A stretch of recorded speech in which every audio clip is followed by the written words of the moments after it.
अस्सलाम वालेकुम viewers and welcome to my channel. I hope आप सब बिल्कुल ठीक होंगे। आई एम गुड अल्हम्दुलिल्लाह।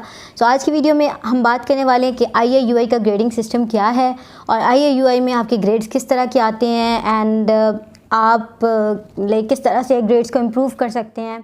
मेरा IAUI में एक्सपीरियंस कैसा रहा in terms of CGPA and इस तरह की चीज़ों में।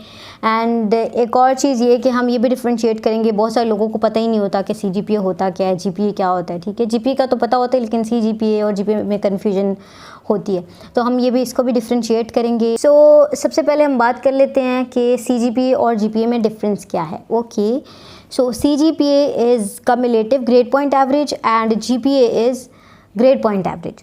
So basically grade point average क्या होता है, इट्स आपका एक सेमेस्टर के जितने ग्रेड्स होते हैं उनका जो ओवरऑल ग्रेड बनता है उसको हम लोग GPA कहते हैं।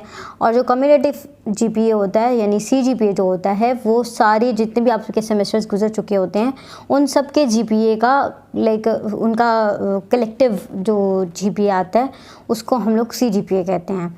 कलेक्टिव या कम्युलेटिव एक ही बात है। तो जो पिछले सारे सेमेस्टर्स का, फॉर एग्जांपल अभी आप फर्स्ट सेमेस्टर में है तो आपका GPA होगा, आप सेकंड में है तो आपका सेकंड और फर्स्ट का मिला के that will be your CGPA। ठीक है, फिर इसी तरह से अगर आप फॉर एग्जांपल 6 सेमेस्टर में हैं, जैसे मैं 7th में हूँ, तो मेरा जो है ना वो CGPA इस तरह से होगा कि पिछले सारे सेमेस्टर्स का जो CGPA उनको कम्युलेट करके उनका जो कलेक्टिव आता है दैट इज़ और CGPA। ठीक है, तो फर्स्ट सेमेस्टर वालों का GPA होता है, उसके बाद जितने भी होते हैं सबका CGPA होता है। Got it.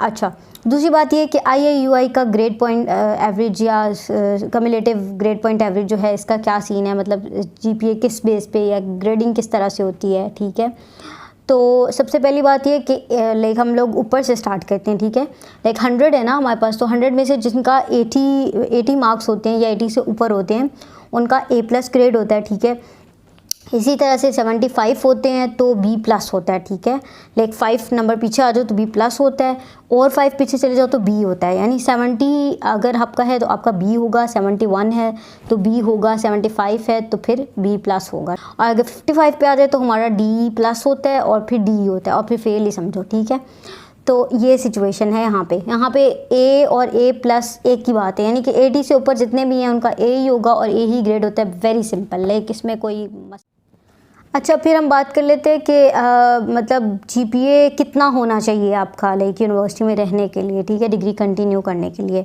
तो IAUI में अगर आप हैं तो आपका जो CGPA है that should be more than 2।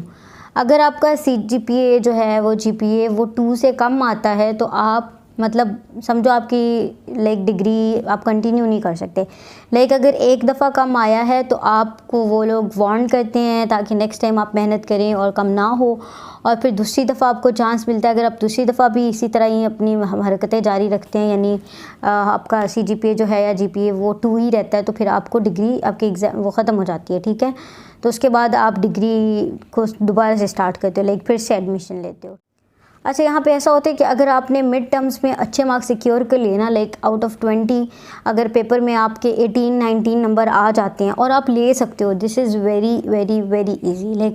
16 से ऊपर नंबर होने चाहिए। ठीक है, अगर आप मिड्स में 16 से ऊपर नंबर ले सकते हो और असाइनमेंट्स और उसमें सबसे उसमें भी कवर अप कर लेते हो, 18-19 मार्क्स ओवरऑल हो जाते हैं, तो फिर आपका A ग्रेड लेना इज़ वेरी इजी। लेकिन जिस बंदे ने अपने मिड्स में मेहनत नहीं की, अपने 40 मार्क्स जो होते हैं उसमें से उसने 35 मार्क्स नहीं लिए हुए, ठीक है, तो उसके लिए मतलब बहुत ज़्यादा मुश्किल हो जाएगा फाइनल्स में 80 लेना और A ग्रेड लेना। तो आपको पता है कि जब A ग्रेड नहीं आता तो पूरा CGPA आपका ख़राब हो जाता है। लेकिन अगर आपके सब में A है तो आपका CGPA होगा 4/4। ठीक है, और उसके ऐसे बंदे के लिए फिर अपॉर्चुनिटीज़ भी आगे होती हैं। समटाइम्स ऐसा होता है कोई स्कॉलरशिप होता है तो उसके लिए आपको ज़्यादा इंपॉर्टेंस दी जाती। पहले 4/4 वालों का स्कॉलरशिप भी होता था, अभी मुझे नहीं पता।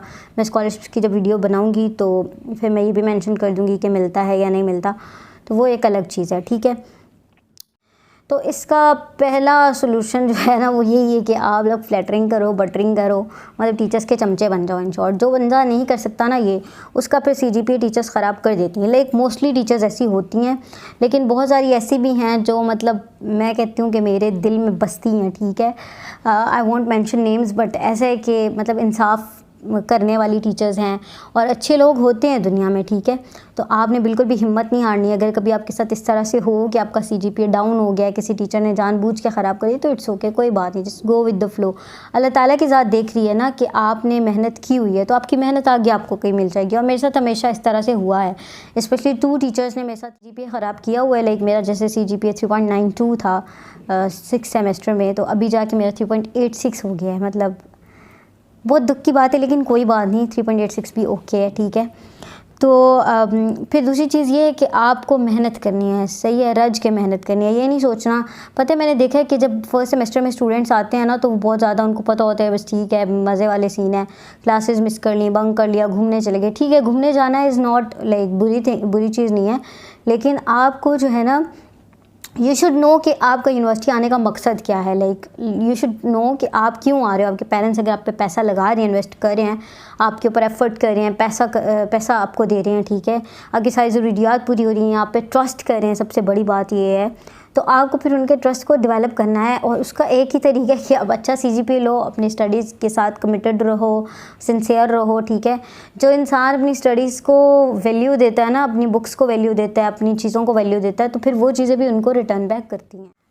ओके, सो आप लोग मेरे पास कभी भी आ सकते हो। मैं इंशाल्लाह जब भी यूनिवर्सिटी में होंगी और फ्री होंगी, I will try to help you guys, specially जो मेरी जूनियर्स हैं, लाइक सोशियोलॉजी डिपार्टमेंट की जो होंगी लड़कियाँ, first, second, third, fourth, fifth, मतलब मैं आप लोग को गाइड कर सकती हूँ, ठीक है। मैं आप लोग को ज़रूर समझाऊंगी, ज़रूर गाइड करूँगी। किसी भी किस्म की कोई हेल्प चाहिए हो, just DM me on Insta. मैं आपके पास ये कमेंट बॉक्स भी है। मेरा ख्याल है छोटी छोटी चीज़ें तो कवर कर दी हैं, लेकिन इसके अलावा अगर आपका कोई भी सवाल है तो आप मुझे इंस्टा पे DM कर सकते हैं। And that's it about today. Like and ज़्यादा सब्सक्राइब भी कर दें ताकि आप मेरी अगली आने वाली वीडियोज़ को मिस ना करें। Will see you guys in the next video. Take care, bye bye.